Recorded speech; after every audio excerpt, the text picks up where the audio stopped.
wabarakatuh. Halo teman-teman, kami dari kelompok 4. Di sini kami akan membahas tentang surat penawaran. Dengan saya Uma Ramadana. Saya Sri Wahyuni. Saya Jessica Marisa Putri. Saya Sika Angelia. Next to video.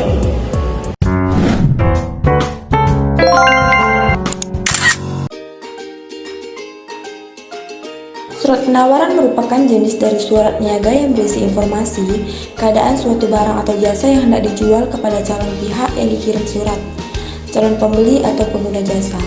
Supaya calon pembeli tertarik untuk membeli barang dagangan itu, penjual harus pandai menarik minat pembeli melalui surat yang dibuat.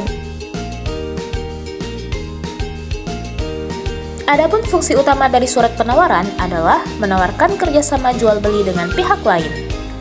Sedangkan tujuan dari surat penawaran adalah untuk memberikan penjelasan mengenai suatu produk, baik itu barang dan jasa, serta menjelaskan rincian harganya. Dengan kata lain, surat penawaran merupakan surat yang berisi informasi terkait barang ataupun jasa yang diperjualbelikan dan rincian harganya agar mudah dimengerti oleh konsumen.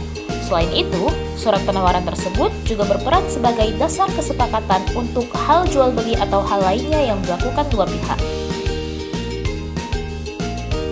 Penawaran barang dan jasa dari penjual kepada calon pembeli terjadi karena adanya permintaan penawaran. Surat penawaran dapat dibedakan menjadi dua macam. Yang pertama yaitu penawaran atas inisiatif penjual, dan yang kedua penawaran sebagai balasan surat permintaan penawaran. Surat penawaran haruslah memenuhi syarat sebagai berikut. Yang pertama, bahasa surat harus menarik. Yang kedua, isi surat tidak boleh bertentangan dengan kondisi barang dan jasa yang ditawarkan. 3. Isi surat harus memotivasi pembaca agar ingin tahu tentang suatu yang ditawarkan. 4. Surat penawaran harus berisi keterangan yang cukup lengkap dan sebaiknya dilampiri gambar-gambar. Pada dasarnya, surat penawaran memiliki struktur yang sama dengan surat resmi pada umumnya, di mana terdapat kepala surat atau kop surat yang meliputi logo atau lambang dari suatu perusahaan, nama lembaga atau instansi, alamat, kontak telepon, website atau email. Selanjutnya, di dalam surat penawaran terdapat tempat dan tanggal surat.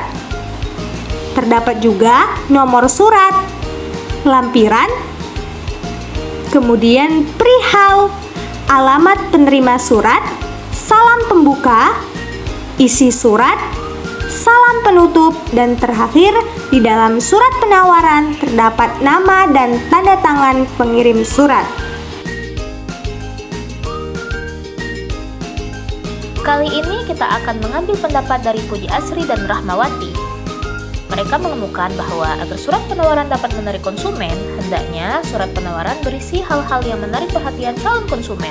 Hal-hal yang harus disebutkan dalam surat penawaran adalah: pertama, nama dan macam barang ataupun jasa; kedua, kualitas barang atau jasa; ketiga, harga barang atau jasa; keempat, cara pembayaran barang atau jasa; kelima, cara penyerahan barang atau jasa; keenam, potongan harga; ketujuh, sifat penawaran; dan yang terakhir, kemudahan-kemudahan lainnya seperti servis, garansi, dan lain-lain.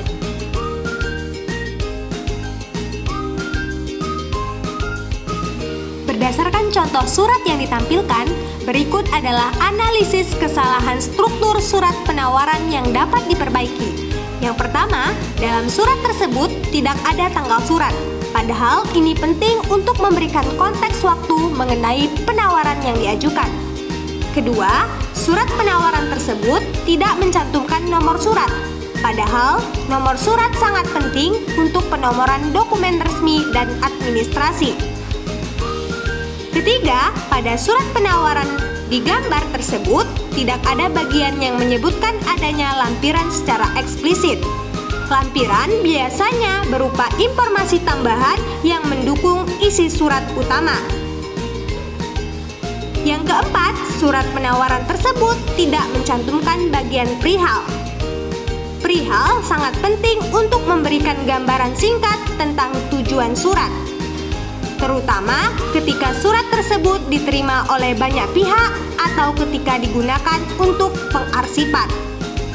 Kelima, surat di atas terdapat ketidakjelasan nama terang dan jabatan. Surat hanya mencantumkan sales representatif di bagian bawah tanpa diikuti nama terang.